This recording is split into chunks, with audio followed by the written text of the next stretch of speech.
10 seconds.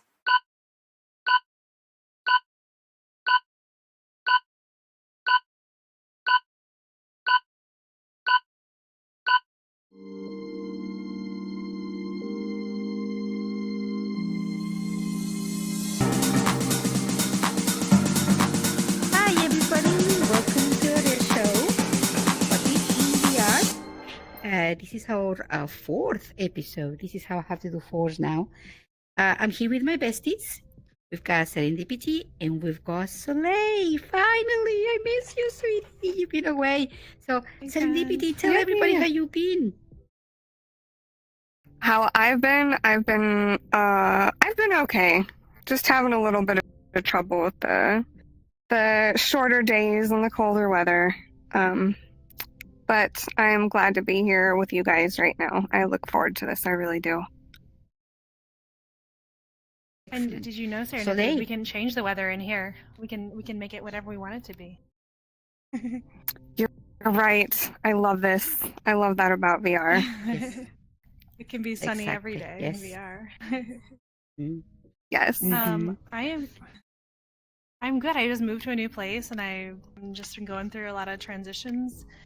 So happy to be getting settled in a new place. I like nesting a lot, but I'm also trying not to buy a bunch of shit and I just tend to be my ADHD is very much like dopamine induced spending and nesting, and so I need to chill this time and make better choices financially. So I'm trying to just adjust to more minimalist lifestyle and finding joy in the things I have and being creative.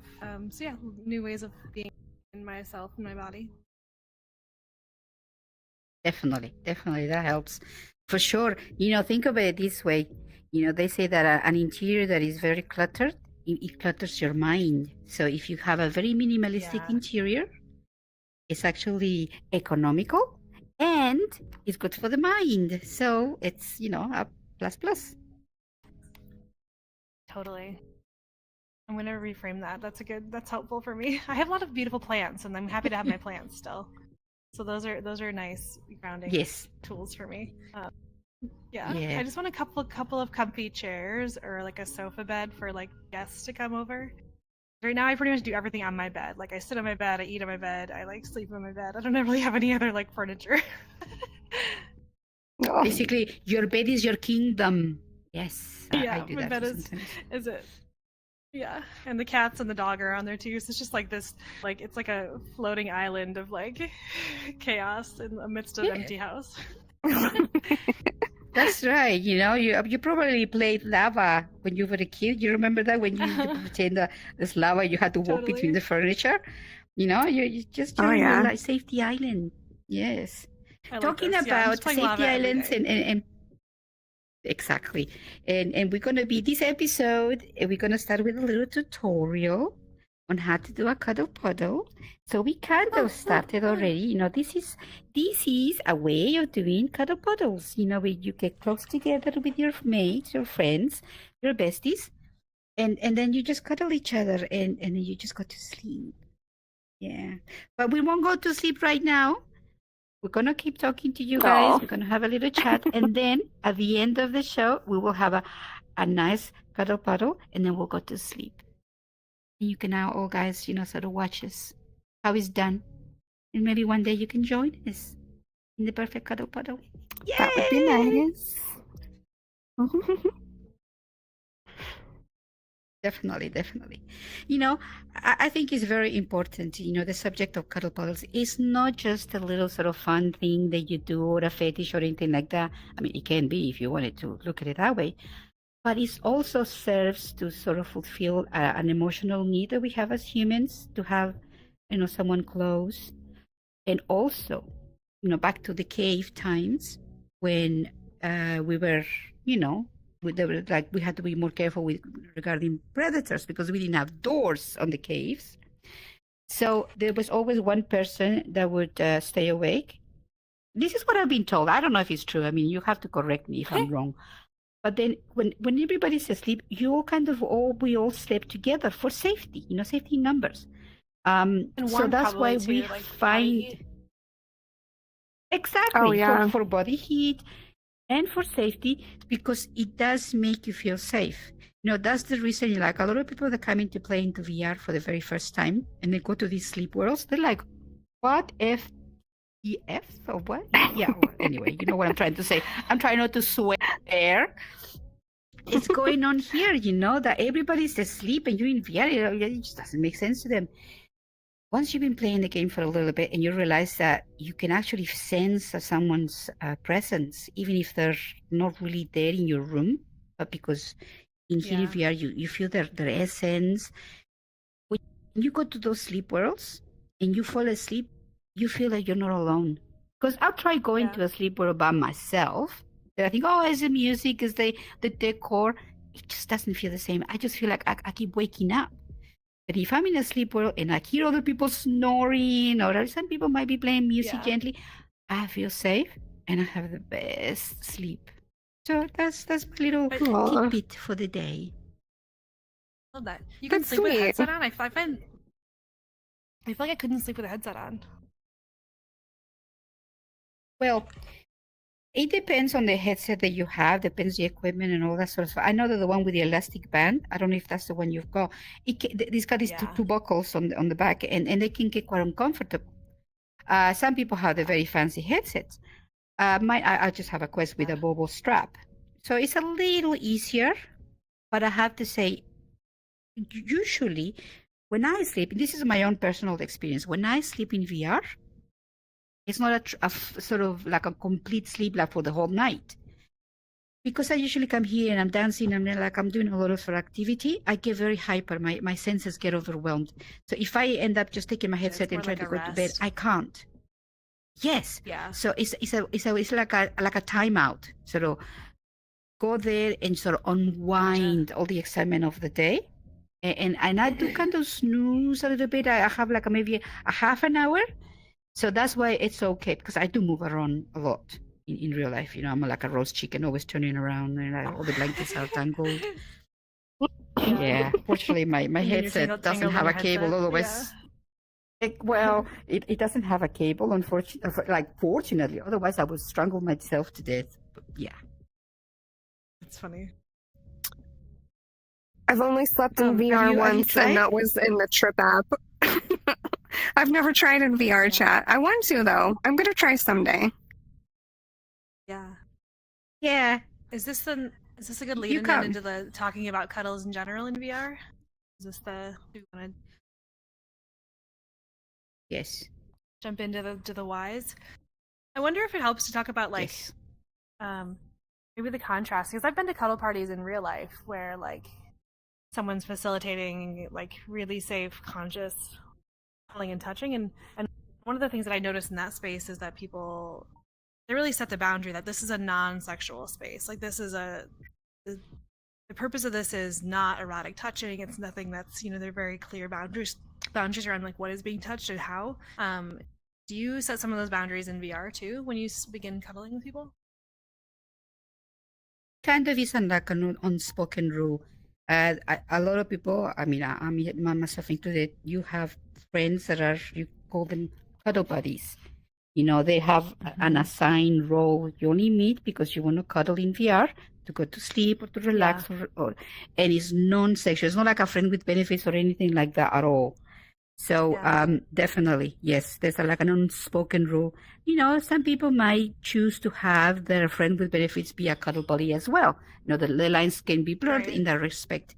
But when it's someone that you just want to relax with, and you ask someone, would you be my cuddle buddy? It is implied that it's non-sexual at all.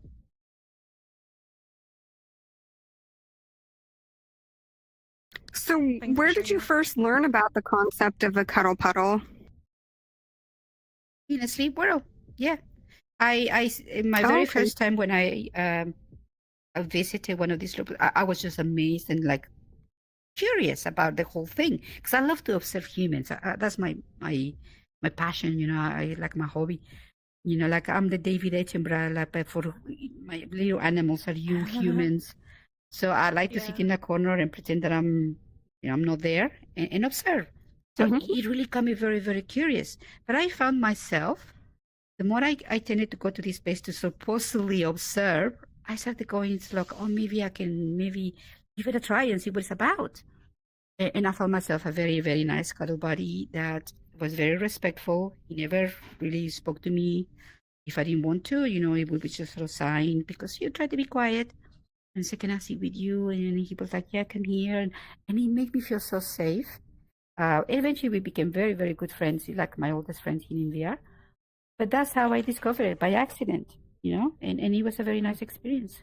Did you have any experiences, Soleil, on that? I haven't had any in VR yet. I've only experienced them in real life. But the real life cuddle parties, I have a good friend in San Francisco who facilitates them, and he hosts 20 people in his house and sets up pillows and blankets and a safe space, and they do an opening circle where they talk about boundaries and needs. And I noticed though in the in-person space, there's just different kinds of needs because there are a lot of people who come into that space with trauma or difficulty with being touched, and so there's kind of this like helping people learn how to get back to healthy, safe touch, and that space is really beautiful for facilitating that for people and giving them an opportunity to just practice like, these are my boundaries, this is what I need, and then I know that everyone in this room will respect that and trust that, and I can like drop into my body and like feel what it's like to be held again without fear of it going someplace I don't want it to go, which is really hard. I think being someone who's had like sexual assault experiences in my life and who does that work with people, like how many times have you been snuggling with a dude? Sorry, dude, it's almost always a dude. I've snuggled with lots of queer babes. It's always a dude, and like you're just snuggling and you're cuddling, and all of a sudden like they're escalating, and like no matter what you say or what you do or how you initiate it, like a cuddle almost always leads to pressure to go further. And so it's really nice to kind of like have a party space that's curated just to like, we're just gonna do this thing, and we get to like help people get back to what it feels like just to be held and connected to without having any kind of like bringing up any of the bad stuff that comes with other kind of touch for people. Yeah, that's for sure. And on that note, I mean, just like VR is like a condensed version of the real world, that happens here too. There'll always be someone that will actually try to push the boundaries and take it a little further. And then it's up to you to kind of say, wait, this is not what I'm after. Totally. And in a way, it's kind of a good way to sort of practice how to say no and how to set your boundaries. Because if these people is still Right. persistent, it's very easy to block them. You can't do that in the real world. In the real world, you've got to either Yeah. leave and you miss out on the on the experience that you experience, where you are, or you put yourself at danger of someone being too angry and actually do something else. So that's why I do actually like to practice things in VR, because it's Yeah, safer I like that. in that respect. And with your friend, because there's different levels of trauma in the real world. Maybe he could consider doing some cuddle buddy parties here in VR for people that are really, really, sensitive to that, so that they touch. Yeah. Because the fact that it's not affecting your physical body, it's just your mind, it does help a lot, Totally. to kind of trust it a little bit I more, want to. the safety issue. Yeah. I love that. I want to see if I can have him come on the show, and then he can maybe talk with us too, and maybe we can host something together. So that would be nice. I don't know if he has a headset. So Oh, I I would love that. Yeah. That would be awesome. That would be really, really good. Yeah. Yeah. When I was in that Spanish world last night, Lily, someone told me the word for cuddling in Spanish, and now I forgot. Do you remember what it is? Abrazos? No, there was another. It started with a C, I thought. Another word for cuddling. It depends where they're from, because if each country has its own little slang word.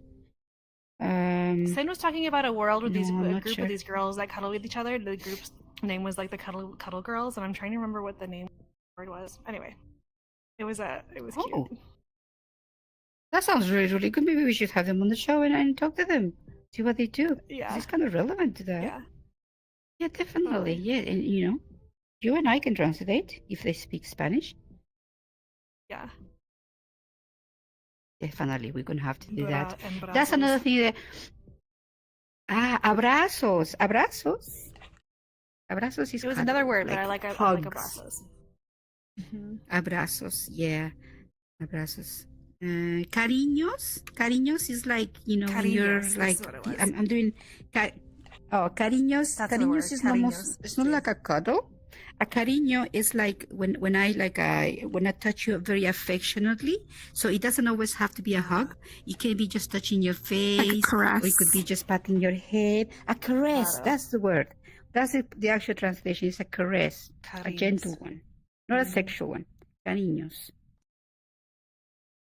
Yeah, that's another thing that we're gonna start doing on this channel and this show is we're gonna start visiting places as well. I was talking to Venus about the other day, and then it would be nice to go and visit not just the worlds that we're at and you just sit and talk, but actually do some sort of activities. I'm gonna take you girls bike riding. Yes, motorcycle riding. Bike riding. Cute. Oh man, I don't know. I don't know if I can handle that. I get seasick. I Oh, went to that's some okay. world with Look, some, like- there's a car.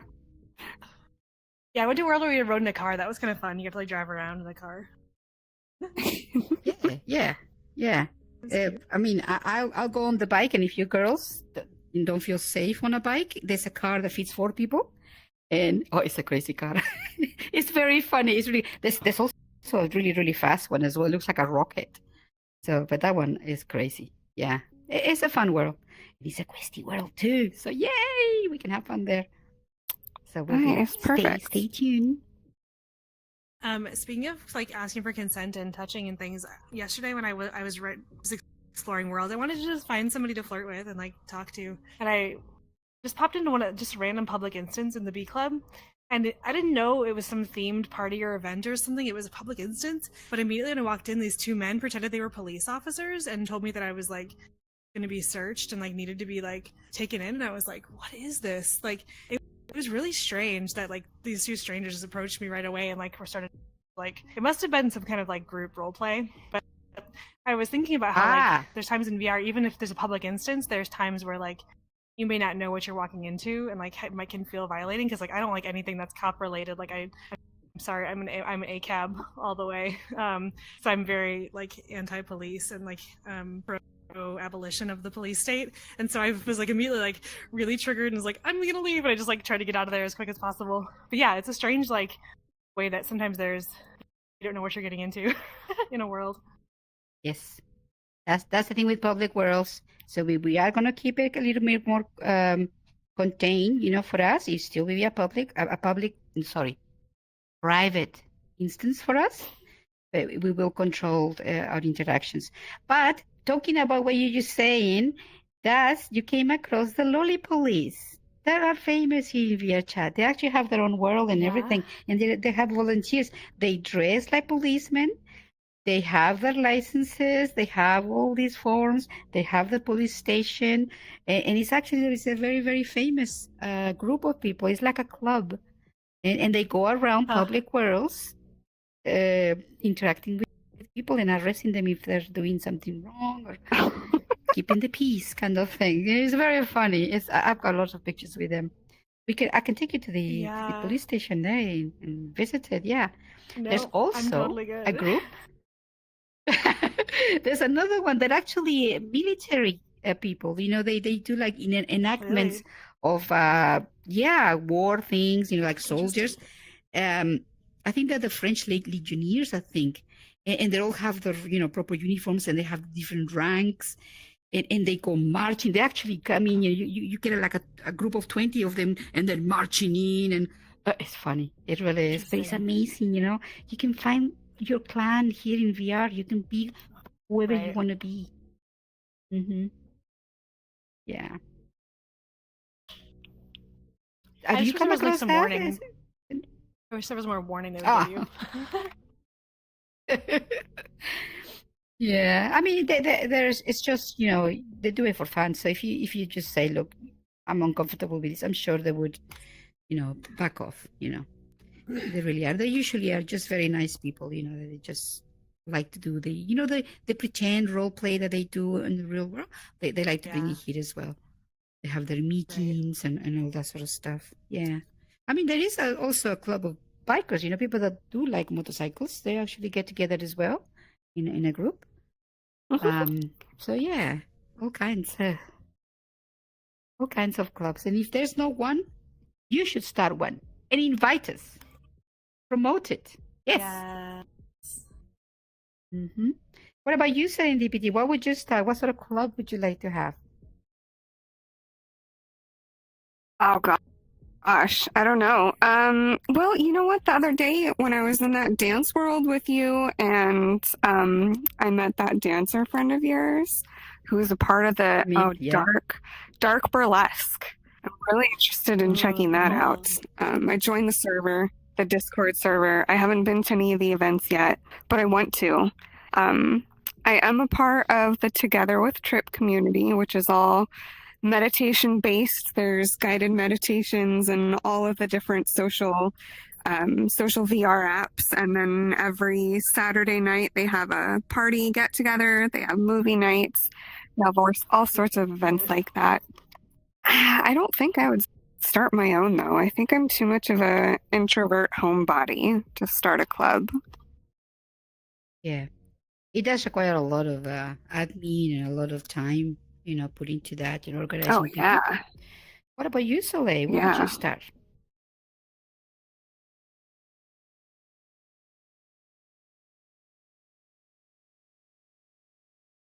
Are you here with us, Soleil? Uh-oh. Oh no, she must have. Maybe her quest got disconnected. That's the thing, she's in Mexico. Sometimes the internet drops out. It's unfortunate, but maybe I'm sure she'll come back. She'll come back to us. I'll give her I was about to give her a cuddle. Oh, there she goes. Soleil. Oh. Okay. Well, that's what VR happens for you. In VR. We were talking about that with Venus in a couple of episodes, how the internet has become like a major necessity for humans nowadays, like this is a perfect example. Yeah. With our internet, it's so frustrating. Yeah. Oh yeah. Yeah, I'd say, at least a good 75% of my socializing is online these days, at least. Yeah.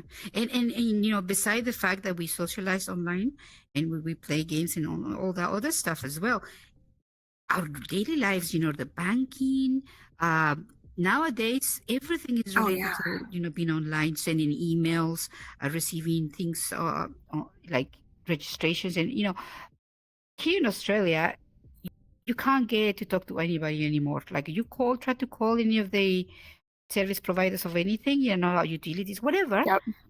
Nobody answers. Yep. You either get an answer in service and they tell you, go into our app and log in and blah, blah, blah and all that, whatever.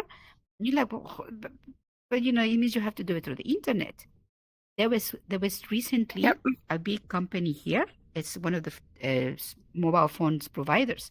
It was the second major one in Australia. Second major one. That's how big they are. They got completely blocked. Nobody could access their service. They had a shutdown basically. And every time you try to sort of say, well, what's happening? Why is going on? You needed internet on your phone to be able to find out what, and nobody could do anything. People miss appointments. It was crazy. It was major. Yes. They lost face big time. Yeah, it's scary to think if there's ever any sort of what is it called, EMP attacks, electromagnetic pulse, where it would just wipe out the entire grid. And you think about everything we rely on, not just the internet for like personal use, but you think about pharmacies relying on it for medications, grocery stores relying on it for what's the word I'm looking for? Supply chain. Just everything. Yeah. We rely so much on technology these days, and if anything ever happened, I mean, we'd be completely screwed. That's yeah, exactly. And that is going to be one of the major cyber crimes in the future, where they're going to make a lot of companies pay, if they are able to get hold of their servers and that's part of the internet, like you say, if you don't have internet, supermarkets can't place the order. As simple as that, just simply not internet. Never mind anybody trying to access your server or anything like that. Just the simple fact that you cannot get to online, that just puts everything on hold. It's basically blocking your door. Nothing gets in, nothing comes out. It's crazy. It is, yeah. Scary in a way. Yeah. Yeah. We're just gonna have to learn to do something. Yeah, and then like utilities, your mortgage, everything wants to go paperless, which is valid because, these days it does feel like paper is a waste. But if anything ever happened, like how would you take care of that if you're not getting paper bills in the mail? Like I don't know. It's just it's crazy to think of how much we rely on the internet for everything. Everything. Yeah, internet, technology, and all that sort of stuff. Like you were saying earlier about technology, in general, it is a major thing. Yeah. And a lot of skills are not being passed on anymore because they think, oh, well, we're never going to use that. Let me tell you a story. Yeah. In the real world. I'm an interior designer, so I can do drafting by hand as well as on the computer because I like computers. So I actually went out of my way to learn how to do it on computers too. This company I was working for, we did everything on the computer as well. All the other designers and all that. And there was one time where the dongle on the computer for design, it was a small company, wouldn't work. Technology. It broke down and they couldn't get another one because it had to come from America or something like that. And they had the projects that started to pile up. And myself and another person knew how to do drafting by hand. I had a drafting board and everything. I had to bring my personal drafting board, and they say, could you please put them all in paper because the guys in the factory don't know how to put things together. Wow. Got my drafting board, and that was me and this other guy, like drafting by hand, like the old-fashioned way, kind of. Fortunately, I knew how to do it. Otherwise, and that's because I like it. I go out of my way to learn all these things because I love anything to do with design and creating. But like one of the newer designers, he was very, very sort of young and never learned how to do it properly. So he was like, all my projects are on hold. I can't do anything. So yeah. Technology, Yeah, they're lucky to have you.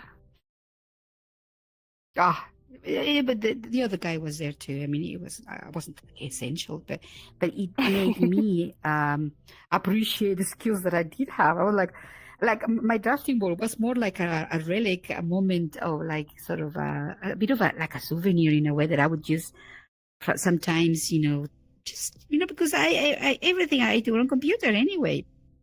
But I was like, oh my Yeah. God, it is actually quite useful to. It's like driving a manual car compared to an automatic. If you don't know how to drive a manual Yep. car and then you're given one, you're stuck. You're like, Oh, yeah, totally. what am I supposed to do? Yeah.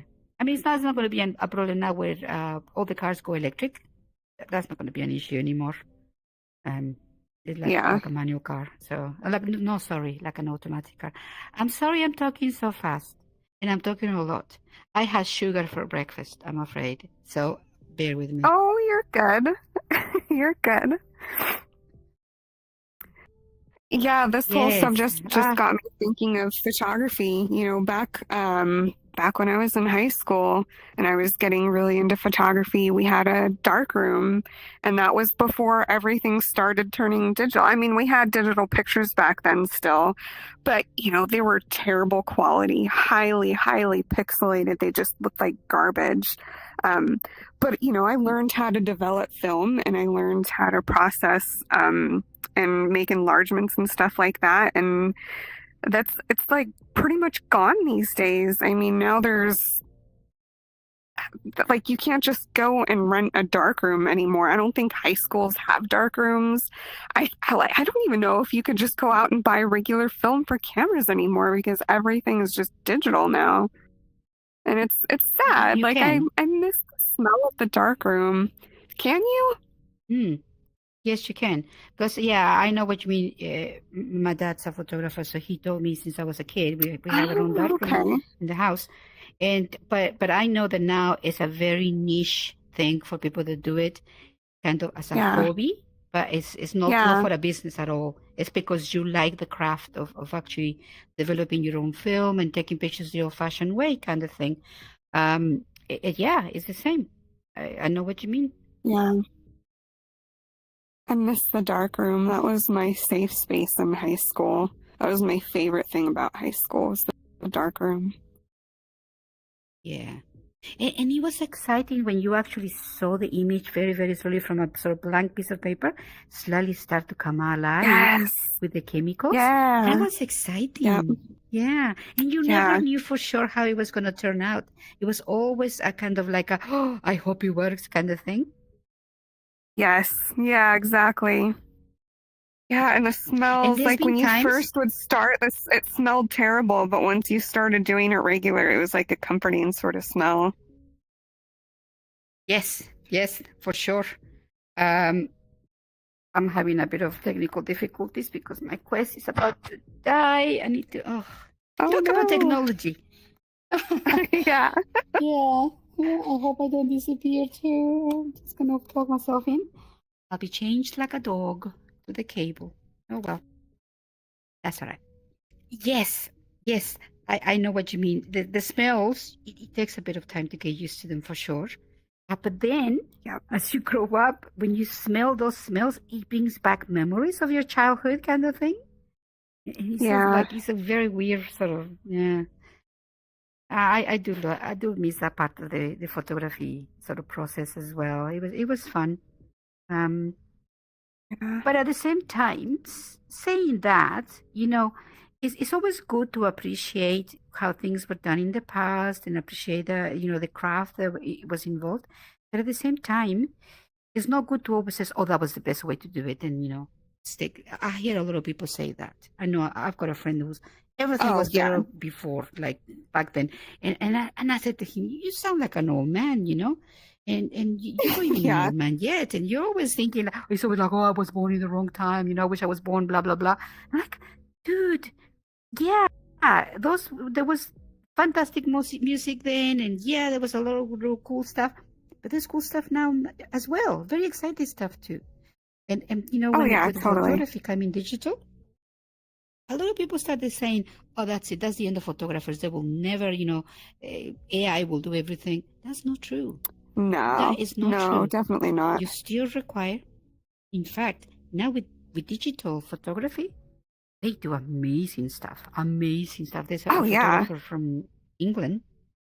The LUTs he uses, the compositions he does, the fact that he plans it ahead when he's taking the shot, he's planning how he's going to edit it and what LUTs he's going to use and what sort of feel. It's very creative still.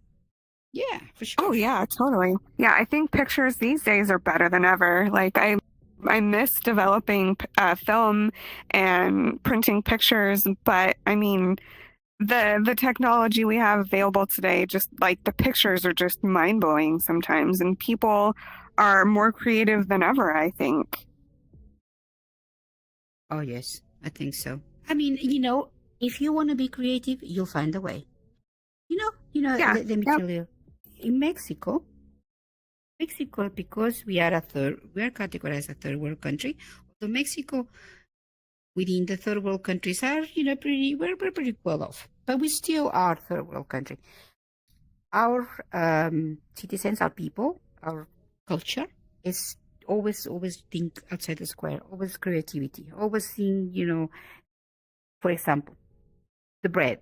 Those sort of baguettes type of rolls, but they're all crispy on the outside and very sort of gooey on the inside. The normal bread. In Mexico, we don't eat the inside of that. We only eat the outside, the crust. We always take out the inside bits. And somebody thought, well, Oh, why would you throw that away? We don't eat it. What are we going to do with it? Well, somebody had the idea. And this is I'm talking about like a long time ago. Like probably last century. I don't know. Maybe not the century, but a few years. And they mix that inside. We call it migajon, which is all the inside of the bread. I don't know what you call it in English. You mix it with glue. And they make sculptures out of it, little figurines and things like that. And they're very, very famous. huh. The glue and you use something else to kind of make sure they don't go off. So it starts as an organic, natural product that becomes preserved, and it doesn't go to waste. And it's a very popular thing to do. And I don't know why the colors are so intense on those little figurines. Yeah. Yeah, I'd never heard of that before. Yeah, they're very, Yeah, very I don't think famous in Mexico. there is an English word for the inside of the bread. Not that I'm aware of, at least. That's my favorite part. I like the soft, squishy part the best. It depends on the type of bread, because there's all kinds. The external crust, Yeah. and then the inside bit. Yeah, well, we do actually have the internal bit. It's called migajon, which is yeah. Okay. More like a pasta dura type of bread. That's the one that we don't eat the inside. You only eat the crusty bit. But the processed bread, the one that comes in a packet that you make sandwiches with. Yeah. That's funny because the British, they remove the crust of that bread and they only eat the soft gooey bit. Yeah. And we eat everything.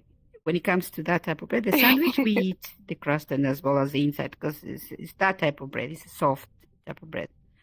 Oh, it's weird. It's how some people think, oh, this is delicious, and some people say, oh, that's disgusting, and I won't eat it. Yeah, it is. Yeah, I know a lot of little kids don't like the crust. Like, we have the Uncrustable sandwiches where it's just the soft part of the bread, and they make a... Do you guys have that over in Australia, the Uncrustables? I haven't seen the Uncrustables.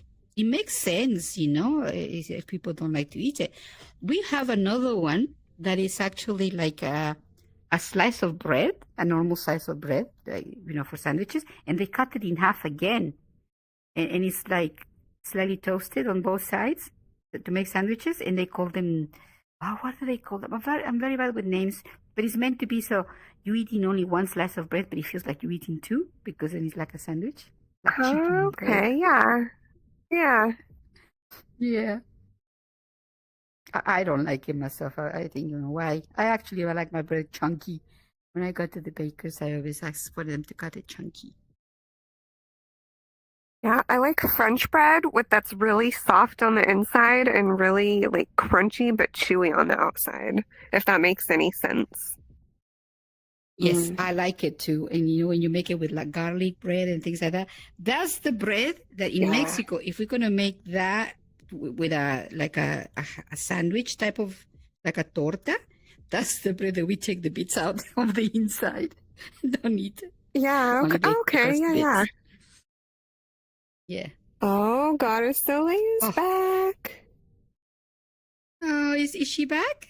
I hope she's back. I just saw, yeah, there she is. Soleil is back.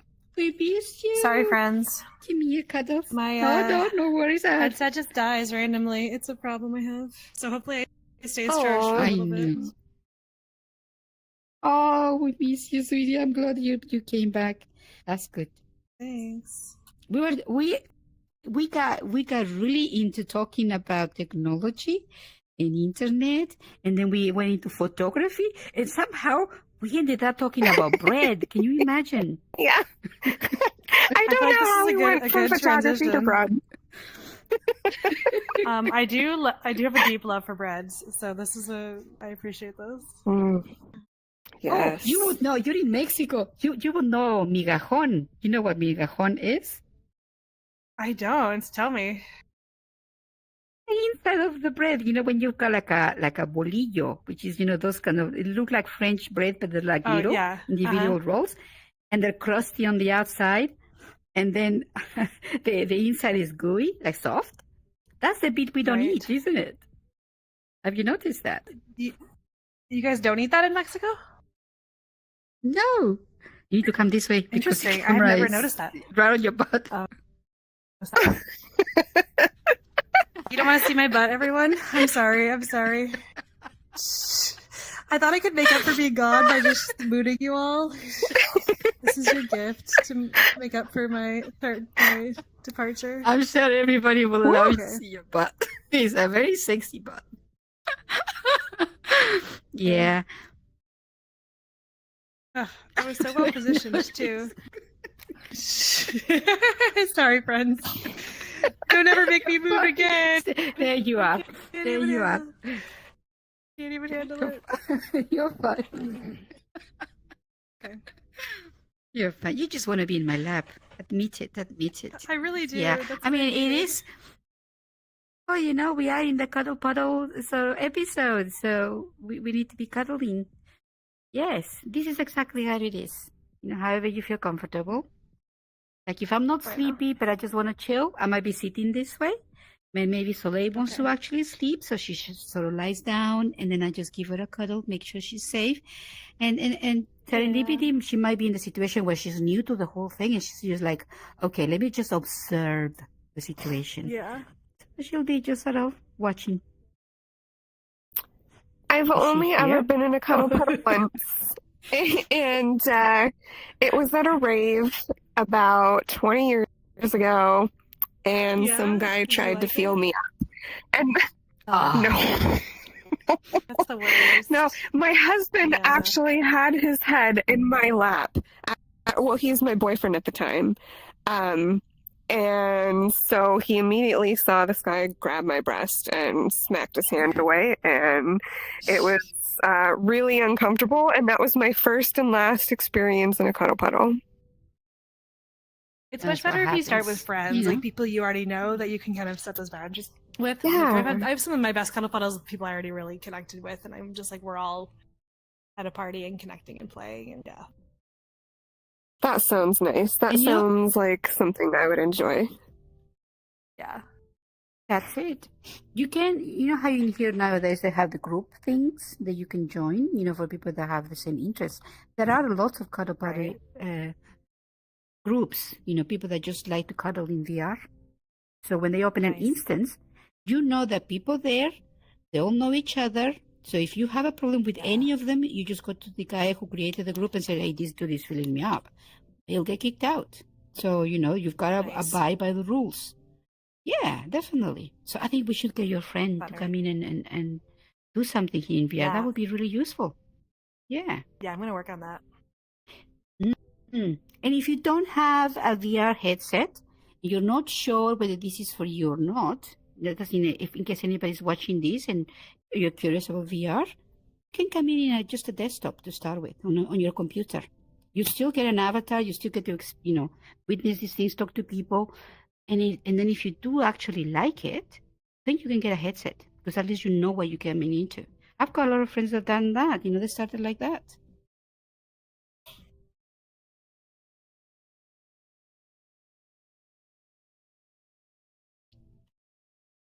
Is this good? So, speaking of technology, did you guys see the drama this week with OpenAI and this potential secret project that's being released that has ethical possibilities and concerns? No, I haven't heard anything about that. What is it? Have you been watching this? So there's been upheaval in the OpenAI, which is the creators of ChatGPT. Their world. They had fired.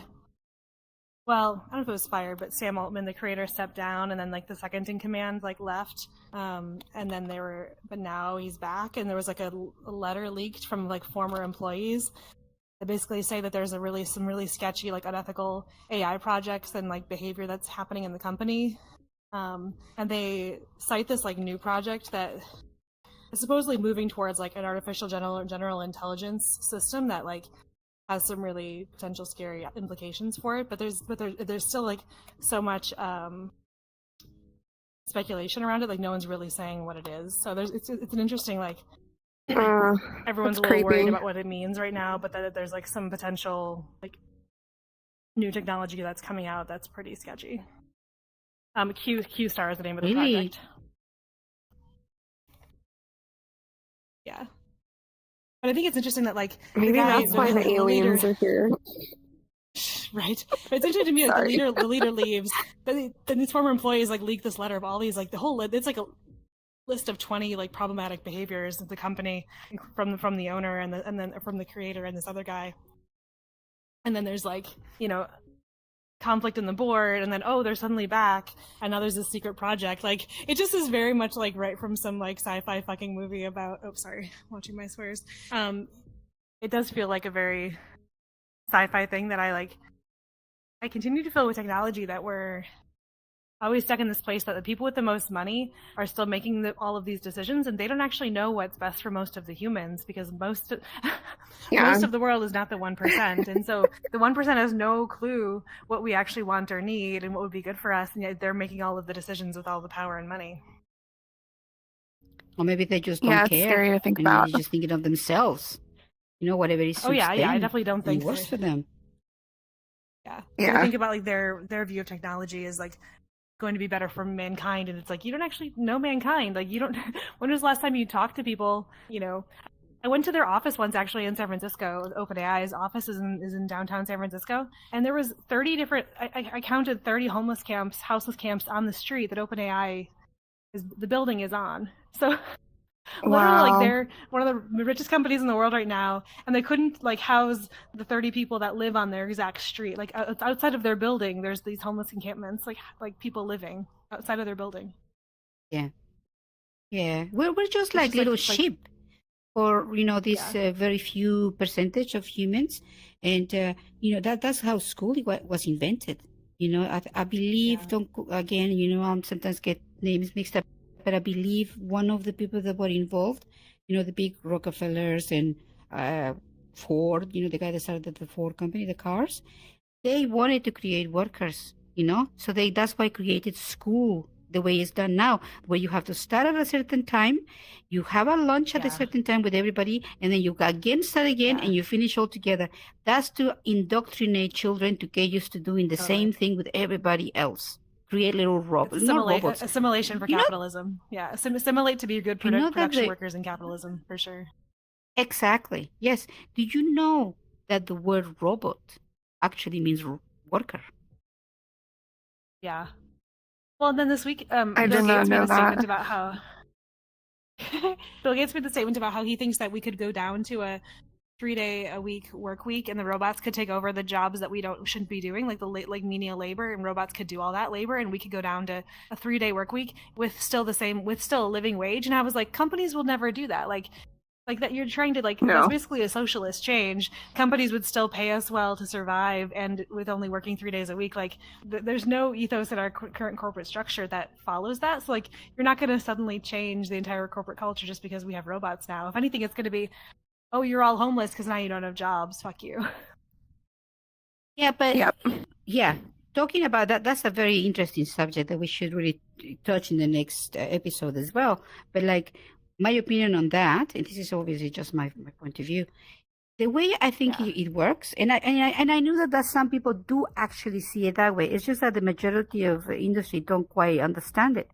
If you have a universal income where everybody gets the same amount of money as a given, whether you work or not or whatever, you all get the same amount of money, and that's sort of the basics to be able to survive, to pay your rent, buy your food, and survive. Totally. If you choose to that work, makes sense. that you get a little extra, whatever you work in. The robots do everything else. And then they say, well, how is that going to work? Well, for one thing, the way the companies can do it, instead of paying people, if they have a robot, for every robot that they use to do a task, they have to pay taxes to the government. And the government uses that money to subsidize the universal income. And it actually works for the companies, because companies that manufacture things, they need customers. Robots don't consume. Yeah. So they need to have people with wages to be able to spend money. Totally. So it just makes sense. When you play Monopoly, you give everybody money to start with. So you've got something to start the game with. And it's just a continuous thing. Same thing. That's where universal income works. And you've got your robots doing, so you don't have to pay for maternity leave, sick leave, or nothing like that. And the way the government gets this money to subsidize it all is through taxes. So it works for everybody. Exactly. Everybody's happy. Everybody makes money. Everybody survives. Totally. And I would assume that there would be a tax system that was actually well done. Like in America, we somehow can fund, a $1 billion additional war that we shouldn't even be engaged in and shouldn't be supporting, and yet we still can't provide basic healthcare and housing for people. So it's Exactly. The social framework around taxes is so fucked up in America. I can't even imagine how it would possibly get better. Maybe other countries though could pilot that for us, and I think there are some countries in Europe that have basic income that have already been doing that. Parts of here in Australia, with back in the UK as well. If you don't, first of all, healthcare is universal. You will not be turned away from basic medical care. Yeah, selective surgeries and all that, you do have to wait a long time for that. But if it's to save your life, you pay not a single penny for an ambulance, for a doctor, a specialist, whatever it takes to keep you alive, you will get it straight away. You will not die. That's amazing. And you will not go into debt for that. I was in hospital, as you know, a couple of months ago, 2 weeks. Yeah. It took 2 ambulances. And I have paid not a single penny up to now at all. And I can subsidize my medicines as well, which some of them can be quite expensive. You can subsidize. You pay just the basic. And if you go to the doctor too many times because you know very well, you hit what they call a cap. It means anything after that, you pay nothing. It doesn't matter how many more times you need to see the doctor. And it works. Australia is doing really well. The UK does that too. Yeah. So the universal income system is definitely working. And it should be implemented so everybody gets that. Not just medicine and all that. But, America's in the corner just with their hands in their ears being la la la la la, we don't understand, we did nothing, pretending there's no other system that works. And it's America's the elitism in America astounds me sometimes. Yeah, it's because it's something completely scary and fairly new that they don't want to understand that's why they're scared of it. Like you say, maybe a country has to try it out to show that it does actually work. If they have to start, all these robots working for industry and all the citizens, then what the jobs would be for humans, it would be on the creative side of things. And I know they say that you can create amazing stuff with AI and all that, but it still requires a human to actually give them the prompts. I want you to create Right. this and this and that with this particular music and blah, blah, blah. It does require someone to give them a prompt. So Yeah, a totally. human's job will be to actually do that, create prompts for the AI to create whatever, or Right. to do like social things, or like whole cuddle parties, because robots don't need it, but humans we do. So that would be the sort of job that you're going to get, you know? Yeah. I'm just saying. Well, and you I'll know, argue it that will- it will we'll work. always need therapists and sex workers. We'll always still need like human service professionals, like Definitely. doing touch work and human Yeah. engagement work. Because even, I mean, they're talking about robots taking the place of sex workers and all that. And, you know, it's up to a point. At the end of the day, you still need the human interaction. You need that sort of the exchange of energy. You know, I mean, I'm agnostic, how often, so I'm like, not do- religious. Totally. What were you going to say? Sorry, I interrupted you, Vitas. But like, so did. But often when I see clients, they really just want to be like talked to and like held, and like they want a connection. They don't want just like getting off. And so like there is a thing that is so much more important than just like the physical act for most people. Exactly. Yes, yes. I know. I mean, it's usually easier for us girls, you know, as you were saying, you know, it's always a dude that tries to fill you up and touch you up and all that sort of stuff. So for us, for women, it's easy to get that attention if we need it. You know, that sexual touch, or you know, someone, you know, wants us, you know, in a sort of way. It's easier. I know that. For guys, it's not. It's very, very different. Yeah. So I can understand that sometimes a guy feels so alienated that you know, you might want to pay someone, just get close to them, and then just have another human being give them, you know, show them affection. And it doesn't always, like you say, it doesn't always just require actual sex. You know, it's just attention. Yeah. A robot can't do that. So, You know, a robot If can they were get up talking- to a certain level. I want to hear what Serenity has to say because I feel like we've been talking a lot. Do you want to respond or comment? Yes.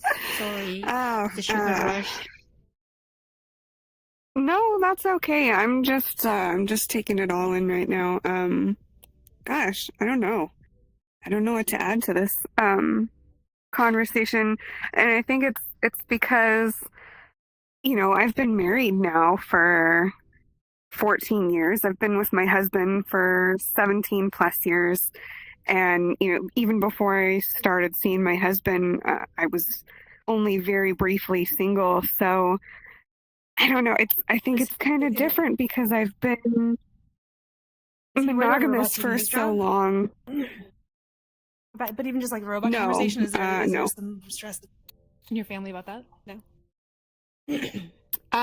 Would he support? No, not really. basically? Yeah, I would definitely. I don't know. My mind's all over the place today. No, I think you got to adapt to this whole AI thing, though. I know that much. Can I say something? I think Yeah, what's go for happening it. here is that we've got a girl here who loves robots. She wants to be a cyborg. Yes. And we've got a girl here who loves aliens, and she's into the alien conspiracy and all that sort of stuff. So maybe what we should be asking her is if aliens came to visit Serendipity, would you do it Oh with yeah. an alien? This is the important transition question. Oh. I think that would be a little too weird for me. I would happily go on the spaceship, but having sex with an alien, I think that's a little too much. What if it Would looked you- like a could you human? go If it to was like a first base? humanoid. Like it just looked. It was like in a human suit.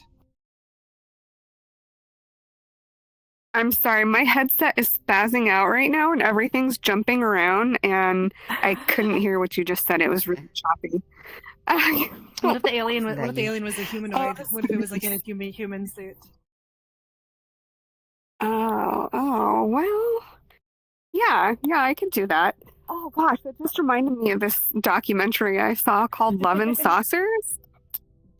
Highly recommend.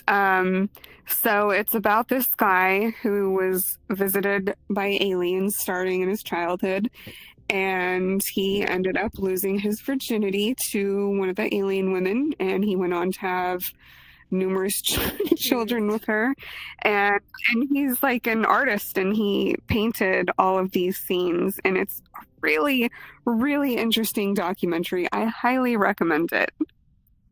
Yeah, Cool. love it. And I've got a would series say of there's a books conflict. that I like want to aliens, recommend too. you. Yeah, Yeah, I like me aliens too. too. I'm gonna send you on Discord a series of books about aliens that abduct human women, and they get lost in like these are the aliens that are actually taking them to, it's for trafficking the women into the universe, but they ended up in this planet. Gotcha. And the ship kind of crashes, and I think the aliens that abducted them got killed. So the women kind of like end up in this planet by themselves, and it actually has Oh wow. other aliens. But these aliens are like really sort of sexy, and they're humanoids, but they do have horns, and they're blue, and and there's this lack of females in their planet, so they have in trouble, procreating themselves. Well, that they sounds kind fun. of extinct. So yeah, Have you seen the? I got that book for free, and I loved it. Love this. Go on. Have you seen the All Earth Girls Are Sexy movie with what's his name? No. It's like a 70s Oh. alien flick. It's great. Oh, I gotta we check have that to- out. we should do maybe who's the a guy in movie Jurassic? Who's the guy in Jurassic Park? Who's the lead guy in Jurassic Park? Jeff Goldblum. Are you talking about Jeff Goldblum? He's in this. Yeah, he's in this movie too. Earth Girls Are Sexy. Yeah. That's Girls right. are easy. that's And you right. said it so fast Oh, that that's actually right. made that the That's it. title. Yeah. Girls are That's easy. right. Yeah. I love it. I was That's right. so It's a great- funny. That's what It's I'm a great saying. film. Yeah. Serendipity. If an alien like that came about and then you shaved his head off and like all his hair, and it turns out to be like a Jeff Goldblum. Oh yeah. Oh yes. Definitely. You can't say no. Even if Yeah, I it's think just my a husband little might be heavy okay with that. patting, heavy. Yeah. I've got a joke. I've got an alien joke for you and for your husband. There's a spaceship that arrives, and this alien couple, they're like, oh my God, there's a spaceship. And then these two aliens appear. And they were like, oh my God. And they're like, oh, well, we're here, we travel and we're swingers, we like to go in different planets and wife swap with different species. And the husband and wife on Earth, they look at each other like, well, nobody will ever know. Yeah, let's go for it. Okay. Yeah. So they, they sort of each take a separate room, and they swap wives basically. And then so the ladies like with the Martian, and the Martian just or the alien or Martian gets undressed, and he's got a tiny one. The equipment is like tiny, and she looks at it and she goes like, oh okay. And he said, oh no, wait a minute, give me a second. And he starts turning one of his ears. Yeah, maybe it's magic. To one side. No, and the ear makes, the equipment grow. And she was like, oh, whoa, that's fine. That's enough. Okay.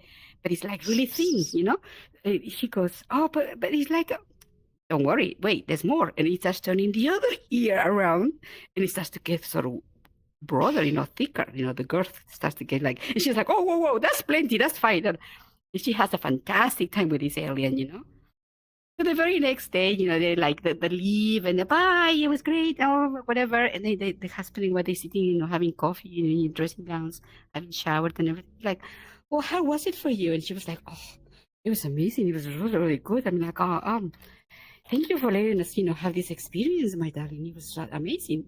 What about you? And he was like, yeah, it was okay. She was hot and all that. But oh my God, she kept playing with my ears. She kept twisting them around.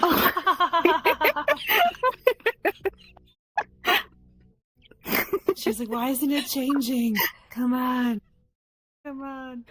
Very disappointed. Yeah, I'm very bad at telling jokes, but that was a good one. No. Yeah? I like it. I do want to make a side note that we wanted to make sure not to shame any sizes of genitalia, that all genital sizes can be really perfectly beautiful and satisfying. It's more about how you use them and how you communicate and how you engage your energy in your body more than what's actually like in your equipment. So Oh, that's for sure. despite That's the for jokes, sure. meaning it's all genitals have a beautiful capacity to give pleasure and connect, including toys Yeah, as yeah. accessories. And I mean, Yeah. in the joke, it did start as like a Ken doll with nothing, like a VR chat avatar with nothing Yeah. in there. And that's why the girl Yeah. was like, what are we supposed to do? How do you guys do it? With your elbows or what? So, yeah. Yeah. Well, it Take could be it with like a pinch of Barbarella. salt. Have you seen Barbarella? Yes! We were talking about that That's just last like week. wasn't energy. We were, yeah. I love that film. Yeah. Remember, it's did you so remember beautiful. the orgasm machine where she gets tortured to orgasm, like Yeah. killed dead with an orgasm? Oh, and she breaks the machine. And the guy's like, oh, you shameless, you shameless girl, because she breaks the machine. Yeah. No, I love that That film was so much. fun. Me too. The furry. And then when furry she's getting rooms, undressed, yeah. floating in space, and she's getting undressed. That's so cool. I want a world like that in Hivia chat. World creators, please make me a Barbarella world for me. Yes. Yes, please. I like this. Yes. Don't forget the orgasmic machine, please. I want to torture myself every Yes, night. please. Yes, please. Have you ever rode a Sibian before? Have I what? Have you rode a Sibian? No, I know what you're talking The about. machine that vibrates. It's like a machine you sit on and it vibrates, and it has like attachments that could go inside as well, but it's like a machine you sit on. Doesn't it look like a horse saddle or something? Yeah, it kind of looks like Are you telling me that the orgasmitron exists in this world? Well, if you define it just as vibration, then yeah, there's fucking machines that reticulate, or the arm goes, and then there's like just rumbly machines that you sit on top of, and it just like goes in a circle and it vibrates. Is it like what, like sitting in a washing machine or something? It has like a little like arched area with like a little you can put different attachments on, like little nubs or little dildos. So like there's something like rubbing against your clit that you're sitting on it, but it's like rumbly, and you can increase the intensity of the vibration. Oh wow! So very sophisticated washing machine. Very sophisticated. I think that's more like the sexotron from Barbarella. I think the inventor must have watched the movie too and thought, yeah, I need to come up with that. The Sibian creators are interesting because they were one of the first like machine toys, and it's just a family company, and it's still a family owned business that they go around and do little shows, and you can try it out in public just with your clothes on, and and it's been around for a long time, but there's a lot of folks who still like enjoy having Sibian parties with their friends where they all can come and like ride together, and it's cute.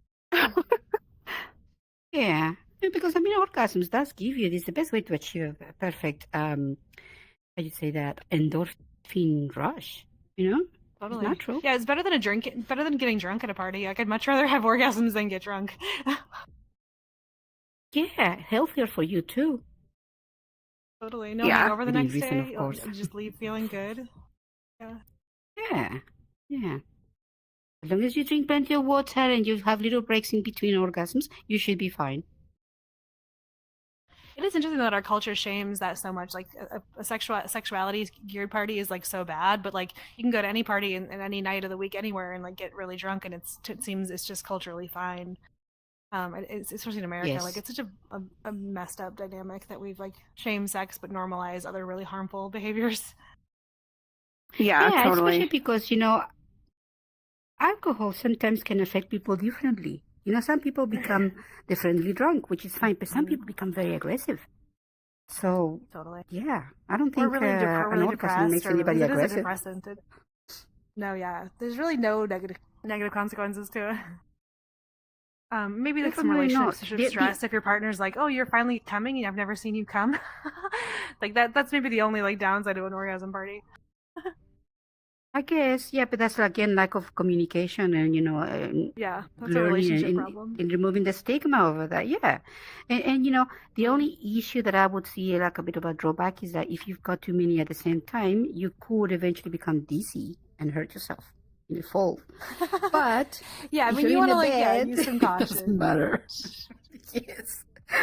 Yeah, have someone help you definitely. up. Get some water. Aftercare is important. Get a little snuggle after. Exactly. Yeah. Have a little break in between. I'm jealous. Mhm. I'm jealous of women that could do that. Like, I have a really long refractory period, like really, really long, like hours long. I'm so jealous of women that could just like come multiple times in a row. Have you tried different methods? But Sometimes it's like you can't come with the same method, but maybe a different method would work. I have. Yeah, I don't know what the deal is. I've just never been able to. Is it like painful when you try more? that's because Like, you're there's, like, oversensitive. your clit is like is it like so painful, like so sensitive? It's no, I think she's oversensitive because like last week we were talking about how you could actually have an orgasm without even having stimulation by just the anticipation or something. You mentioned something about Yeah. going to a concert, driving to a concert. And I think it's because you kind of cute. get overstimulated very easily. So that's why once you've had an orgasm, because you've been stimulated too much, it's not about the orgasm, it's about you are oversensitive sometimes. And that's why you require that little time out, recover from it. Specifically, so there's nothing wrong with you. Yeah, totally. Or trying like non-clit things. We're really over time, aren't we?